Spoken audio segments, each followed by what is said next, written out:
여러분은 어떤 아이스크림을 좋아하세요?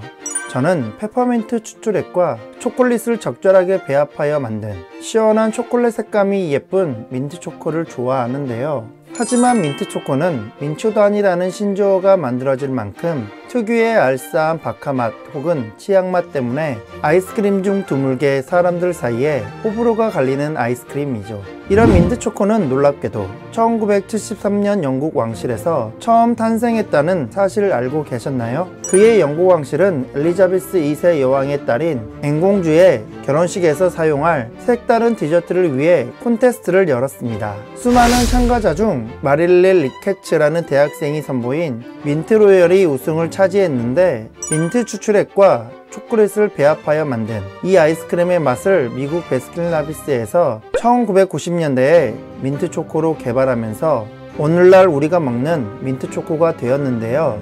오늘은 우리에게 민트초코의 새로운 맛을 선물해준 영국 왕실 엘리자베스 2세 여왕의 유일한 딸이자 영국 역사상 7번째 프린세스 로열인 앵공주에 관한 이야기입니다.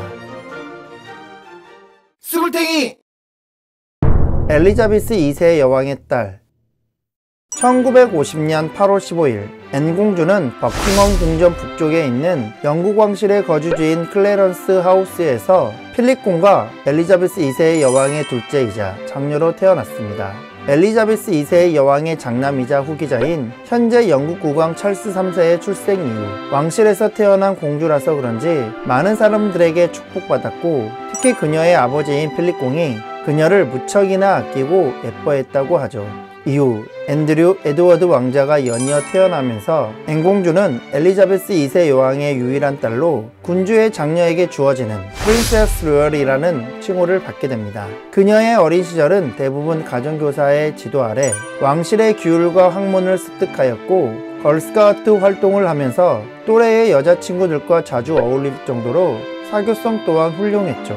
한편 앵공주는 1963년에서 1968년 동안에 여자 기숙학교인 베네든 스쿨에 다녔는데, 그 시기에 만난 남자친구는 영국 왕실과 아주 특별한 관련이 있었는데요. 그의 이름은 앤드류 파커볼스. 우리가 파커볼스라는 이름을 들으면 현 영국의 국왕인 찰스 3세의 아내 카밀라 파커볼스가 생각나는데요. 사실 앤드류 파커볼스는 카밀라 파커볼스의 첫 번째 남편이었기 때문에 카밀라가 영국 왕실의 일원이 되기까지 많은 이들의 반대가 있었죠.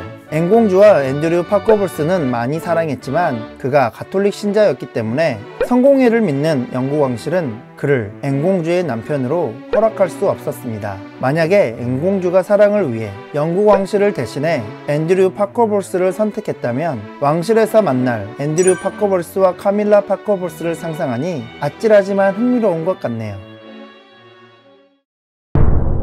2. 두 번의 결혼식. 승마에 대해서 애정이 많았던 그녀는 1971년 21살의 나이에 유럽 마술 선수권 대회 개인전 금메달을 따며 BBC가 선정한 올해의 스포츠 선수로 뽑히면서 화려하게 승마 선수로 데뷔하게 됩니다. 이후 여러 대회에서 우수한 성적을 거뒀고 1976년에는 영국 왕실 최초로 몬트리올 올림픽에 영국 대표 선수로 출전할 정도로 승마의 진심인 앵공주였죠. 승마에 푹 빠진 앵공주는 같은 승마 선수 출신인 마크 필립스와 좋은 관계를 이어가던 중 웨스트민스터 사원에서 서로의 사랑을 약속하는 성대한 결혼식을 올리게 됩니다. 당시 미혼인 오빠 찰스 3세보다 빠른 결혼이었기 때문에 왕실의 반대가 조금 있었지만 여왕 부부의 자녀가 어울리는 첫 결혼식이었기 때문에 많은 국민과 전 세계 사람들이 축하해 주었죠.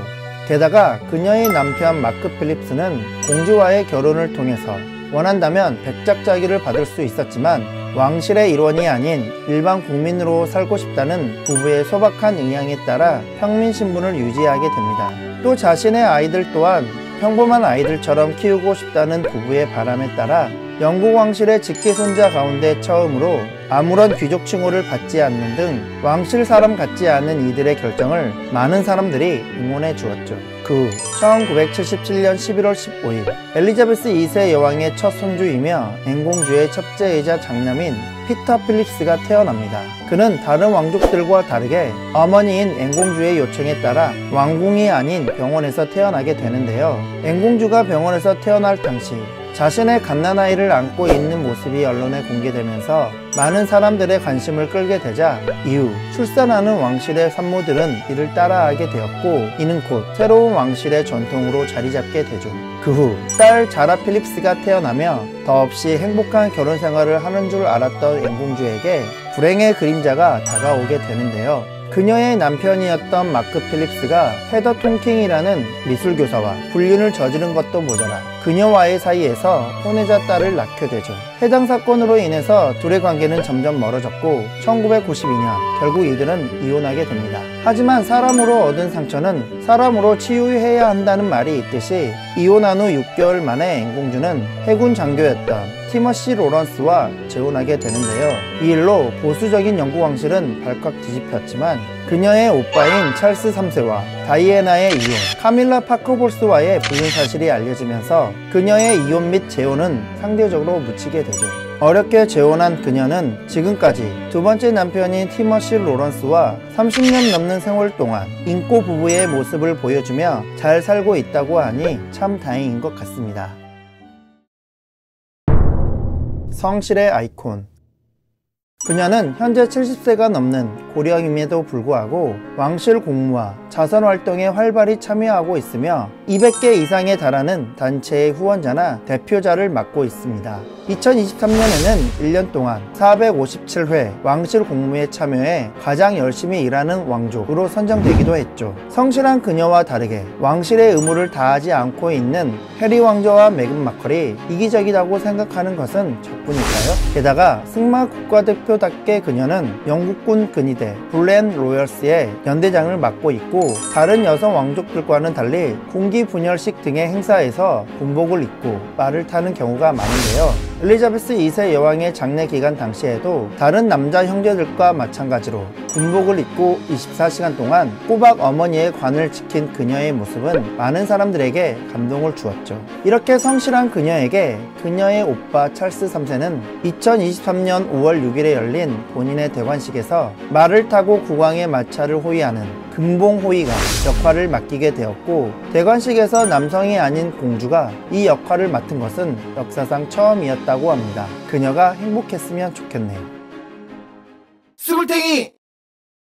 젊은 시절부터 자선활동과 왕실 업무를 성실히 수행하고 어머니 엘리자베스 2세 여왕의 드레스를 물려 입을 정도로 절약정신까지 투철하여 영국 국민에게 많은 인기와 신망을 얻고 있는 앵공주. 오랫동안 전세계 많은 사람들의 사랑을 받고 있는 영국 왕실이 엘리자베스 2세 여왕과 필립 공의 서거, 찰스 3세 국왕과 해리 왕자와의 갈등, 케이트 미들턴 왕세자비의 투병 사실 등이 알려지면서 영국 왕실의 위기론이 조명되고 있는데요.